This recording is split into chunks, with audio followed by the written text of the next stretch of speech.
This is an otoplasty tutorial. It replaces the one that I shot a few years ago. I've really matured my thinking since I've done a ton of otoplasties, and I really want to emphasize to you some new thinking.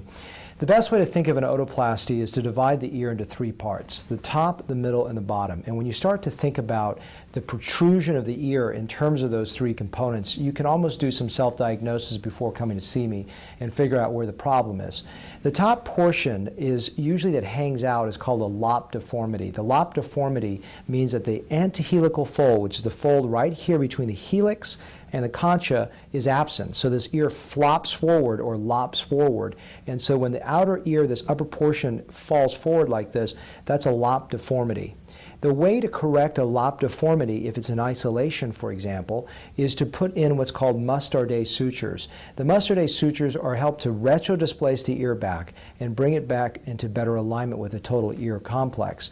The main thing with this is I don't cut through the cartilage here all the way, because you can show the edges of the cartilage. I've seen a ton of patients that have come through my office that have had this upper portion cut through, and you can see those edges show up on the front. Fortunately, I don't do that. I do score the back side of the ear, and score the back side of the cartilage and really soften that so the ear is pliable and it returns back to where it should be. Sometimes with a lop deformity, there's a little bit of relaxation for the ear, but never back to where it started. It may relax about 20% back, but I don't overcorrect for that. There's a question on YouTube about that. I just bring it to the point where it looks good, and it may just relax a little bit, but always looking natural and looking good. So the lop ear deformity is not about cutting away, it's about suture positioning the ear to make it look better. But is that the real answer for all ears? Actually, there's a component of the middle ear called a cup deformity. This central area, the conchal bowl or conchal bowl, is an area that can be excessive. And if you look at it, the center part that sticks out, so for example, if you take the lop portion of your ear or the upper portion of your ear and pull this back, and this protrudes out, then the problem is a combination of a cup and a lop. Rarely do I do an isolated cup. I usually almost do some component of a lop deformity, but then about 30% to 40% of my cases I combine it with a cup. And so what that is actually conchal bowl excision. So I do resect a little bit of the cartilage here, but it doesn't show up like up here because it's buried inside the curvature. You don't see it. So why take out cartilage? Why can't I just tack the cartilage back to the skin back here? It doesn't last. It's a very unreliable way to create a positioning of the central pole. So the central pole has to be brought back with a slight degree of cartilage excision called a conchal resection, and that's what really helps position the ear into a better alignment. And the bottom portion is a lobule. This is the area where you put, or also known as the ear lobe. The ear lobe is also very important because sometimes, and you can do this at home, if you press the top portions back, this flips out, and that looks very unnatural. So the lobule is, to me, not quite as important as the upper two areas, but almost as important and should be considered. So if I see that during a procedure that the lobule is either by itself already too far out, or the fact that when I push on the upper portions, this part comes out, then I set the conchal area, I set the lobule area back. I've tried a lot of different techniques to manage this, and I found the best way. In the past, I used what's called V-to-Y pullbacks, that I try to pull the skin back, but the lobule would unreliably pull back a certain distance.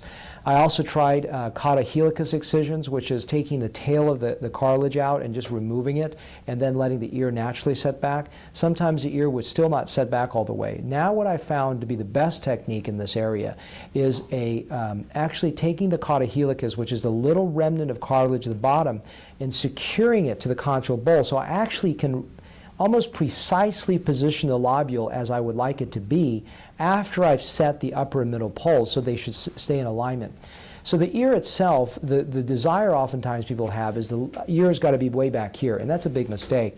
I was looking recently at some of my colleagues before and afters. Obviously, I won't mention where it is, but I was looking at the upper ear poles, and they're like way back here, and this lobule's over here. It shows a misunderstanding of total ear balance. So when you think about a protruding ear, you want the total ear to be in balance. So, and every action has a reaction. Sometimes when I pull the antihelical fold back, this part protrudes more. I've got to manage that part.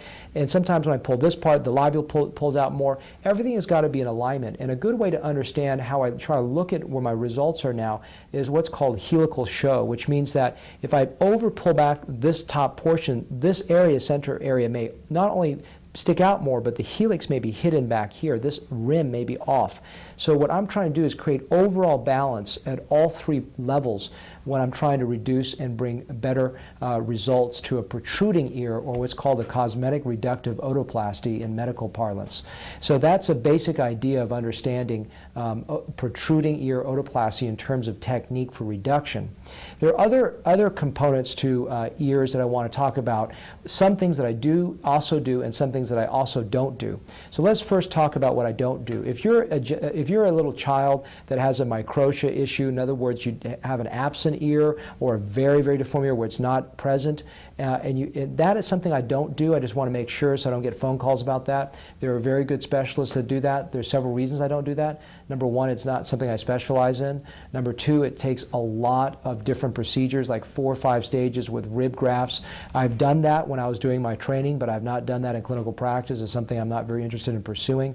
It also requires a huge team approach. You've got to have audiologists to make sure the child can hear, otologists to make sure they can reconstruct the hearing mechanism, and psychological, pediatric support, hospitalized care. So microtia where the ear is gone completely or not present is something I don't do, and that's not what this video is about. Are there other types of ears that I fix? Well, yes. Actually, what's interesting is there's a lot of small ear treatments that I fix. For example, there can be a folding ear where the ear looks folded over. I can usually either position the ear back, or I can trim the excess helical show and bring that into alignment. The gentleman I just did yesterday, I did a cup and lop ear combination procedure, but he had this little weird bend on his upper helix. I went and shaved that down and smoothed out the rim. Sometimes there are what's called unilateral otoplasties, with one ear being more protruded, and I fixed just one ear. I've done where one side's a cup lop and one side's a standard lop deformity. I've done it that way. So there's a lot of combination procedures, and all these little subtleties in terms of understanding the otoplasty may not be very clear in your head, and don't overthink this. Sometimes you may think you have a cup and not a lop, or a lop, not a cup. You come into me and I'll look at it, I'll tell you what you have in less than 1 minute, and it'll give you a better idea. So once I've done a personal strategy for you, I think it becomes clear. The reason I think I'm skilled to do not just reductive otoplasty, which I've done a ton of, but I've also, I think I do more otoplasties than most people. I do one of these about every other week. But also the reason I think I can do these sort of unusual ears that have little weird deformities, that this is hanging off or this is a little bit protruding there, and have literally done a lot of these cases and felt very comfortable with it, is because what I do is I take the education I have from reconstructing ears for cancer, which I've done a ton of in my training as well as early in my practice. I don't take insurance anymore, so I do very few of those now. But from that education, I'm able to extrapolate and bring to the table of understanding how to do a reduction of the ear without causing problems. An example is I was speaking to a dermatologic colleague of mine who's a Mohs surgeon, a type surgeon that does reconstruction of the ears, and she says, how come when I took out part of the ear, it did this, it stuck out? I said, what did you do? I took a wedge and closed it. I said, you can't do that. An ear, you can't just take a wedge and close it, because it will change the protrusion of the ear.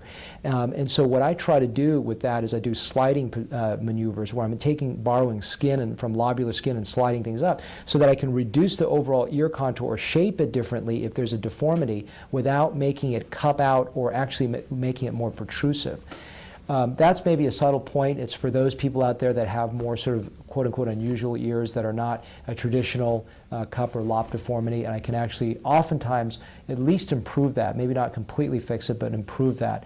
So hopefully this updated version of otoplasty tutorial is helpful for you. If you really want to understand sort of the nature of the recovery, I've got a lot of videos out there, video diaries. You can see people every day. I've also got an aftercare tutorial for otoplasty, so it's a little bit beyond the scope of this video.